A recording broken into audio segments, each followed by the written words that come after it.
जनाब खुश आमदीद कहते हैं आपका एक बार फिर हमारा ये सेगमेंट है डॉक्टर आयशा साहिबा के साथ सैयद तालिब आगा साहब के साथ, दोनों का बहुत बहुत शुक्रिया, बहुत नवाजिश।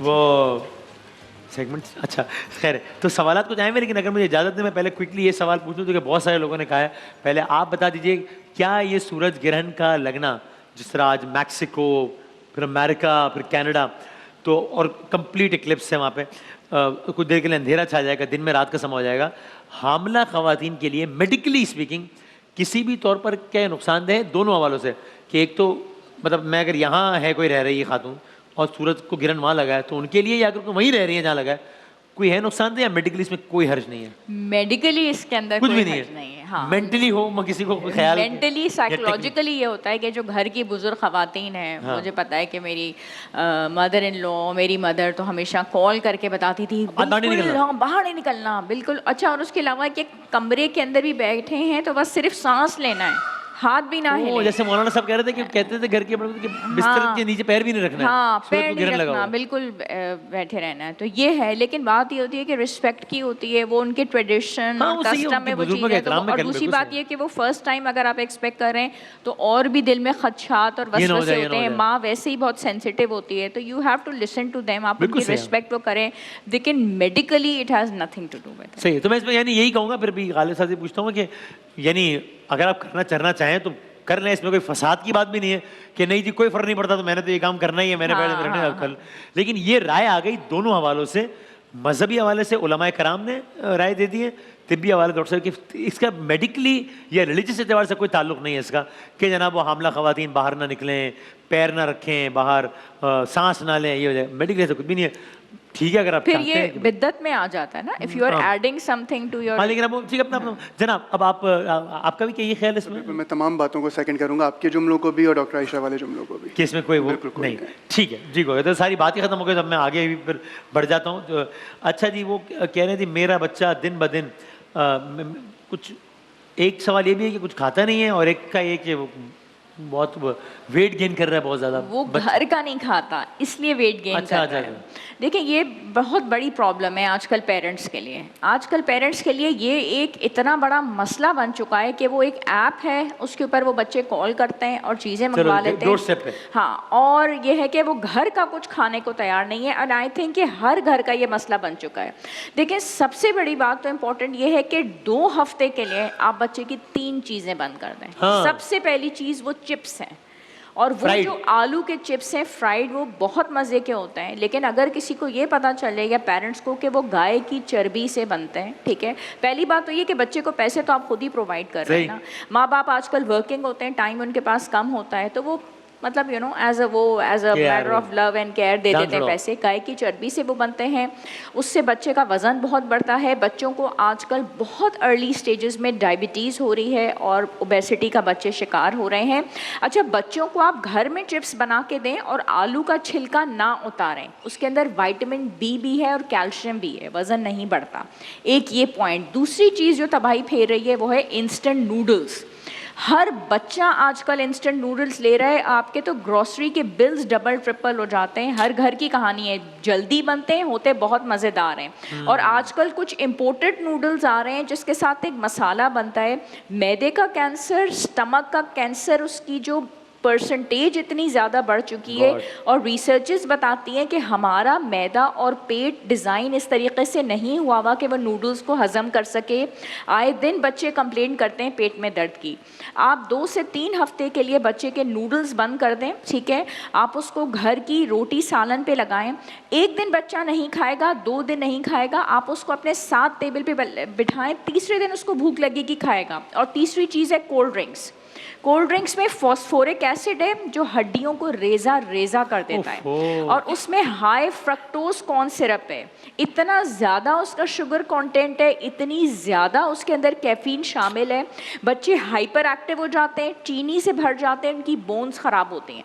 फुप्पो के बच्चे मोटे ताज़े हो रहे हैं। अच्छा, आप उसमें हाँ वही वाली। अच्छा, आप उसमें कॉम्प्लेक्स का शिकार हो जाते हैं ना, मोटे हो रहे हैं बच्चे।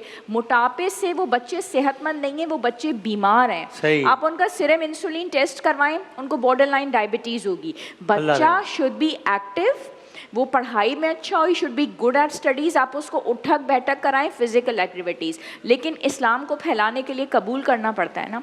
रोटी सालन आप खुद भी तो खाएं, अगर आप खुद ही नूडल्स पे, चिप्स पे, कोल्ड ड्रिंक्स पे, तो बच्चा कैसे खाएगा? ये 3 चीज़ें 2 हफ्ते के लिए बंद।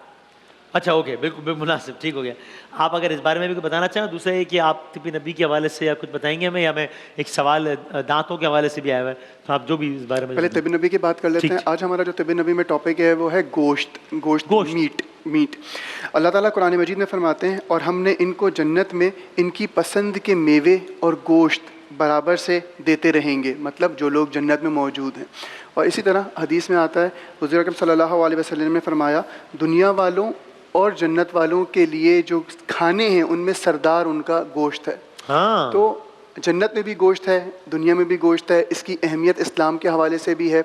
अगर हम बात करें तिब्बी लिहाज से, तो इंसान को तकरीबन, एक नॉर्मल इंसान को जिसका एक नॉर्मल रूटीन ऑफ लाइफ है, उसको 400 से लेकर 500 ग्राम 400 ग्राम से लेकर 500 ग्राम गोश्त, कच्चा गोश्त जो होता है, उसको पकाने के बाद उसका वज़न थोड़ा चेंज हो जाता है, लेकिन कच्चा गोश्त 500 ग्राम तक पर वीक खाना इंसानी सेहत के लिए ज़रूरी है। ये हम बात कर रहे हैं आज की मेडिकल साइंस। पर वीक 500 ग्राम पर वीक। अब उसके 100 कच्चा गोश्त, मतलब कच्चा गोश्त 500 ग्राम होगा तो पक्के कुछ डिफ्रेंसिएशन आता है। पक्के कभी गोश्त का वजन कम भी हो सकता है, बढ़ भी सकता है, लेकिन कच्चा गोश्त 500 ग्राम लेंगे तो उसको पका कर इसमें कुछ इस्तिस्ना है कि जनाब जो कोलेस्ट्रॉल वाले हैं उनको ये वाला गोश्त ना खाएं, जो फला है वो ये वाला, ऐसी कुछ एक्सेप्शन है? उसका मैं अर्ज करता हूँ। अल्लाह ताला ने इंसान को तकरीबन 30% गोश्त और 70% इस चीज़ पर रखा है कि इंसान दालें खाए, सब्जियां खाए, फ्रूट्स खाए। जो लोग इससे हटते हैं, छोटी सी अगर मिसाल दूँ, शेर, बिल्ली कभी भी आपको घास, सब्ज़ी, वेजिटेबल खाते हुए नहीं मिलेंगे। अल्लाह ताला ने उनका मैदा डिज़ाइन ही इस तरह किया है, इस सूरत पे किया है, इस मेटाबॉलिक रेट पर किया है कि वो इन चीज़ों को हज़म करेंगे और वही उनकी दवा भी हैं, ग़िज़ा भी हैं। इसी तरह हम बकरी की बात करें या ऐसे जानवरों की बात करें तो वो सब्जियों पे, फलों पे और इन्हीं चीज़ों पे रहते हैं, वो गोश्त नहीं खाते, क्योंकि उनका मैदा डिज़ाइन ही अल्लाह ताला ने उस तरह किया है जिससे उनको नशोनुमा मिलेगी।